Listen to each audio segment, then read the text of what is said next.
আসসালামু আলাইকুম দর্শক বন্ধুরা, সবাই কেমন আছেন? আশা করছি যে যেখান থেকে দেখছেন অনেক ভালো আছেন। দর্শক বন্ধুরা, ফাইনালি বাংলাদেশের মার্কেটে ভিভো V27 লঞ্চ হচ্ছে অফিসিয়ালি। আর এই সিরিজে ভিভো বাংলাদেশের মার্কেটে দুইটি ফোন লঞ্চ করবে, ভিভো V27 এবং ভিভো V27e। আগামী মাসের 2 তারিখে এই ফোনগুলো বাংলাদেশের মার্কেটে অফিসিয়ালি লঞ্চ হবে। অলরেডি ভিভো বাংলাদেশ এই বিষয়টি কনফার্ম করেছে। আর আজকের ভিডিওতে আমরা কথা বলবো ভিভো V27e এই ফোনটি নিয়ে। এই ফোনটির হাইলাইটেড বিষয় হচ্ছে ফোনটির সুন্দর ডিজাইন, পাশাপাশি এই ফোনে থাকছে ওআইএস যুক্ত ক্যামেরা এবং অ্যামোলেডের একটি ডিসপ্লে। সো সব কিছু মিলিয়ে ফোনটি আসলে কেমন হবে। আর ফোনটি যেহেতু আগামী মাসের 2 তারিখে বাংলাদেশের মার্কেটে অফিসিয়ালি লঞ্চ হবে, সেহেতু এই ফোনটির প্রাইসই বা কেমন হতে পারে, এই সবগুলো বিষয় নিয়ে আলোচনা করব আজকের এই ভিডিওতে। সো পুরো ভিডিওটি মনোযোগ সহকারে দেখবেন, আর ভিডিওটি ভালো লাগলে ভিডিওতে একটি লাইক দিবেন। প্রথমে যদি ফোনটির ডিজাইন এবং বিল্ড কোয়ালিটি নিয়ে কথা বলি, তাহলে ভিভো V27 এর ফোনগুলোর ডিজাইন খুবই সুন্দর করা হয়েছে। আর এই ফোনটির ব্যাক সাইডে থাকছে প্লাস্টিক, বলতে পারেন প্লাস্টিক, যা দেখতে কিন্তু পুরোটাই গ্লাসের মতো। আর ব্যাক সাইডে থাকছে 3টি ক্যামেরা, আর ক্যামেরা মডিউলের পাশে থাকছে রিং এলইডি ফ্ল্যাশ, এবং একেবারে নিচের দিকে থাকছে ভিভোর ব্র্যান্ডিং। ভিভো এই ফোনটিকে যথেষ্ট স্লিম এবং লাইট ওয়েট রাখার চেষ্টা করেছে। ফোনটি থিকনেস করা হয়েছে 7.7 মিলিমিটার এবং ওজন করা হয়েছে 185 গ্রাম। আর ফোনটির ফ্রেম একেবারে ফ্ল্যাট করা হয়েছে। এই ফোনে আপনারা IP54 রেটিংও পেয়ে যাচ্ছেন, অর্থাৎ এই ফোনটি ডাস্ট অ্যান্ড স্প্লেশ প্রুফ। এর কারণে ফোনটিতে হালকা পানির ছেটা ফোটা ঢুকছে না। তবে দুঃখজনক হলেও সত্যি যে এই ফোনটিতে আপনারা 3.5 মিলিমিটার হেডফোন জ্যাক পাচ্ছেন না। টাইপ-সির মাধ্যমে আপনাদেরকে সকল ধরনের কাজ চালিয়ে নিতে হবে। আর ফোনটিতে ব্যবহার করা হয়েছে হাইব্রিড সিম কার্ড স্লট, অর্থাৎ এই ফোনটিতে আপনারা একটি সিম কার্ডের পাশাপাশি একটি মাইক্রোএসডি কার্ড ব্যবহারের সুযোগ পাচ্ছেন। আর আপনি যদি মেমোরি কার্ড ইউজ করতে না চান, সেক্ষেত্রে 2টি সিম কার্ডই ব্যবহার করতে পারছেন। ভিভো V27e এই ফোনটির সামনে আসলে আপনারা পেয়ে যাচ্ছেন একটি ফুল ভিউ ডিসপ্লে, যার উপর অংশে মাঝ বরাবর পাঞ্চলের মাধ্যমে বসানো থাকছে সেলফি ক্যামেরাটি। আর পাঞ্চলের সাইজটাও খুবই ছোট করা হয়েছে। আর ডিসপ্লের চেন বা বেজেলও কিন্তু যথেষ্ট ন্যারো রাখা হয়েছে। এই ফোনটির ভালো ব্যাপার হচ্ছে এই ফোনে থাকছে ইন ডিসপ্লে ফিঙ্গারপ্রিন্ট সেন্সর, যা খুবই ফাস্ট এবং অ্যাকুরেট। আর ফোনটি মার্কেটে 3টি কালার ভেরিয়েন্টে পাওয়া যাবে, ব্ল্যাক, পার্পল এবং গ্রিন। সো ওভারঅল সব কিছু মিলিয়ে ফোনটির ডিজাইন ল্যাঙ্গুয়েজ আপনাদের কাছে কেমন লেগেছে, কমেন্ট করে আপনাদের মূল্যবান মতামত অবশ্যই জানাবেন। আর পার্সোনালি আমার কাছে এই ফোনটির ডিজাইন খুবই ভালো লেগেছে, প্রিমিয়াম ক্যাটাগরির ডিজাইন। ক্যামেরা সেকশন নিয়ে কথা বলতে গেলে এখানেও থাকছে বিশেষ আকর্ষণ। ফোনটির ব্যাক সাইডে থাকছে 3টি ক্যামেরা, যার মেন সেন্সর হিসেবে থাকছে 64 মেগাপিক্সেলের একটি ওয়াইড সেন্সর, যা f1.8 অ্যাপারচার। আর এই সেন্সরে আপনারা ওআইএস পেয়ে যাচ্ছেন, মানে অপটিক্যাল ইমেজ স্টেবিলাইজেশন।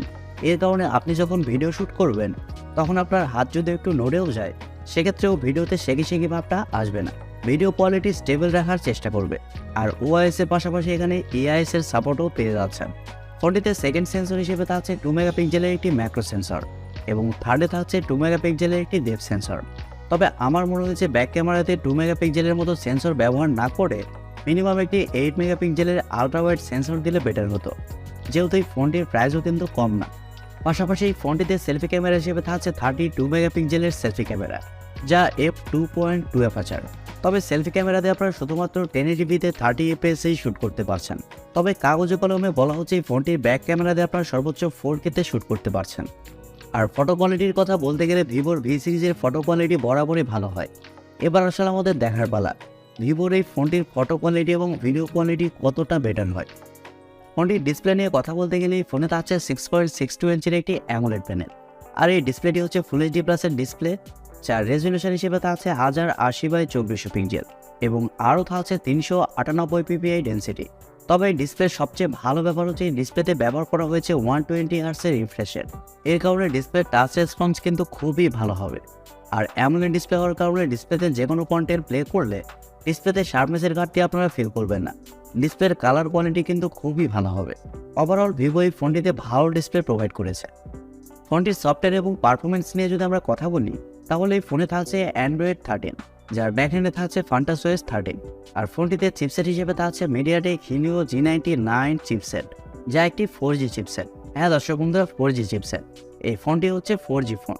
এই চিপসেটটি মূলত 6 ন্যানোমিটার আর্কিটেকচারে তৈরি করা একটি অক্টা-কোর প্রসেসর। পাশাপাশি জিপিইউ হিসেবে থাকছে Mali G57 MC2। আর ফোনটি বাংলাদেশের মার্কেটে একটি ভেরিয়েন্টে পাওয়া যাবে, 8GB RAM 256GB ROM। তবে গ্লোবাল মার্কেটে এই ফোনটি 3টি ভেরিয়েন্টে লঞ্চ হয়েছে। 8GB র্যাম 128GB ROM এবং 8GB র্যাম 256GB ROM। পাশাপাশি থাকছে 12GB র্যাম 256GB ROM। ফোনটিতে আপনারা ওয়াইফাই, ব্লুটুথ, জিপিএস এর পাশাপাশি আরও অনেক ফিচার পেয়ে যাচ্ছেন এবং ইউএসবিতে থাকছে ইউএসবি Type-C 2.0। আর ফোনটির ব্যাটারি এবং চার্জার নিয়ে কথা বলতে গেলেই ফোনে থাকছে 4600 mAh এর একটি ব্যাটারি। আর ফোনটিকে চার্জ করার জন্য থাকছে 66 ওয়াটের একটি চার্জার। আর এই চার্জার দিয়ে ফোনটিকে আপনারা 40 থেকে 45 মিনিটের মধ্যে ফুল চার্জ করতে পারবেন। আর ফোনটির চিপসেট যেহেতু পাওয়ার এফিশিয়েন্ট, এর কারণে ফোনটিতে আপনারা ব্যাটারি ব্যাকআপ ভালো পাবেন। নিঃসন্দেহে ফোনটি থেকে আপনারা 1.5 দিনের উপরে ব্যাটারি ব্যাকআপ পাবেন। তবে আপনি যদি হেভি ইউজার হন বা ফোনে যদি লং টাইম গেমিং করেন, সেক্ষেত্রে বিষয়টা সম্পূর্ণ আলাদা। এবারে কথা হচ্ছে বাংলাদেশের মার্কেটে এই ফোনটির প্রাইস কেমন হতে পারে। দর্শক বন্ধুরা, প্রথমে বলেছি ফোনটি 2 এপ্রিল বাংলাদেশের মার্কেটে লঞ্চ হবে। আর দেশের বাজারে এই ফোনটির 8GB র্যাম 256GB ROM এর প্রাইস হতে পারে 34 থেকে 35,000 টাকা। তবে প্রাইস পয়েন্ট 2-1000 টাকা কম বেশি কিন্তু হতে পারে। আর এরকম প্রাইস পয়েন্টে ফোনটি যা অফার করছে তা হচ্ছে সুন্দর ডিজাইন, পাশাপাশি ভালো ডিসপ্লে এবং ওআইযুক্ত ক্যামেরা সেটআপ, পাশাপাশি থাকছে 32 মেগাপিক্সেলের সেলফি ক্যামেরা। তবে এই ফোনটি কিন্তু একটি 4G ফোন, আর 35,000 টাকা বাজেট সেগমেন্টে একটি 4G ফোন নেওয়া আমার মনে হয় একটু বোকামি হবে।